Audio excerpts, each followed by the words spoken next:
Happy Thanksgiving Eve from T.M. Brown, or to my friends and family, Mike Brown. I'm going to read an excerpt from my second novel in the Shiloh mystery series, Testament: An Unexpected Return. That is actually time dated at the church service on the eve of Thanksgiving, and thought it would be appropriate to share with you some of the insights from the story with Theo and Liddy. It is coming from chapter 31. Several unfamiliar faces filled the sanctuary pews Wednesday evening. Only the Arians were absent among our circle of friends. They left town earlier that day, headed to their family's home on St. Simon's Island. Nick and Joe said they wanted their family to enjoy the house for a few days before deciding whether or not to sell Mama Arian's beloved vacation home.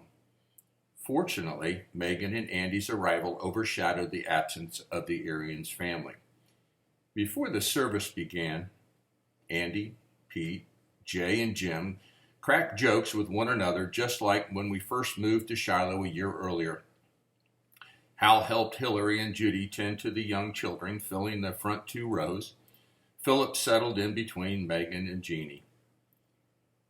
Silence filled the sanctuary when Arnie rose from his chair, gripped the edges of the podium, and smiled. I look out at all the familiar and new faces and stand before you humbled. This service marks the 26th Thanksgiving Eve service I've shared with you, or at least those old enough to remember back that far. He stared at Judy and Hillary. In another 3 weeks, Judy, Hillary, and I will also witness our 26th Christmas in Shiloh pageant as well. Sadly, this will be the first one without the Honorable Harold Archer presiding. This year, our new mayor, the Honorable Henry Hal Archer, will preside in his place.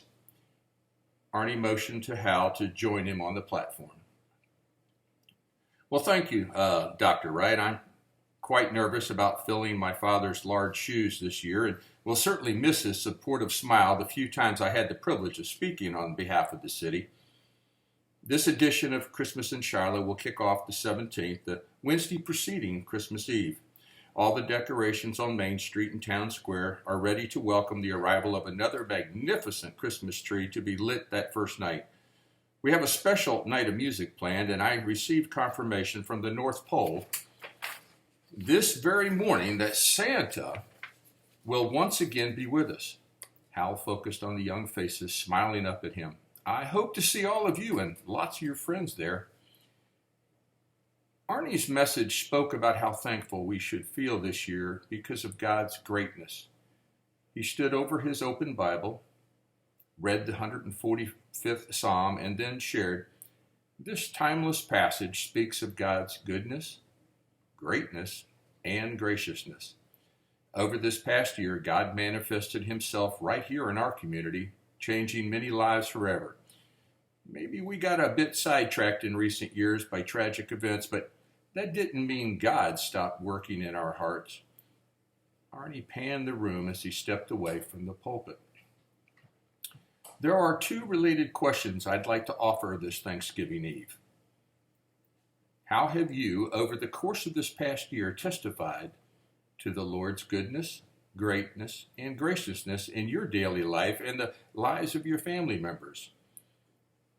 How have you offered him the praise of thanks he deserves? Please bow your heads and allow your hearts to speak privately with God as you feel led. A minute later, Arnie's pastoral voice broke the silence. The Apostle Paul wrote, "Is there injustice with God? Of course not. He shows mercy to those whom he wants to show mercy and offers compassion to whomever he chooses to show compassion.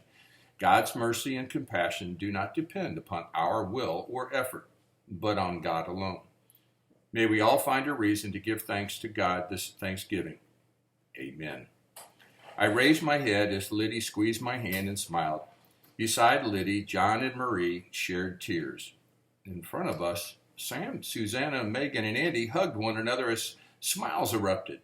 Jeannie leaned close to her mother to exchange whispers. Jeannie beamed and immediately turned and embraced Megan. Liddy nudged me and asked, "What's going on with them?" "Beats me. I haven't seen Sam smile like that before."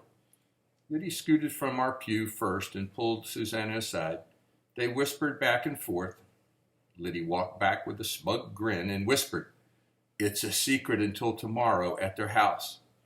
But, well, folks, you're going to have to get a copy of Testament to know what the secret was being shared on Thanksgiving Eve that is very relevant inside the story of Testament. And if you would like, you can follow the links to order any of my books on my webpage. They're also available in many locations all around independent bookstores and in and around Noonan at the Carnegie Library, Corner Arts Gallery, Rogers Barbecue, Warm Springs Cellars, Pretty Good Books, Horton's Books, and others in the area. And I look forward and hope all of you enjoy your Thanksgiving together. And if I get an opportunity, I'll share another segment of Thanksgiving story from Sanctuary tomorrow. Thank you and God bless.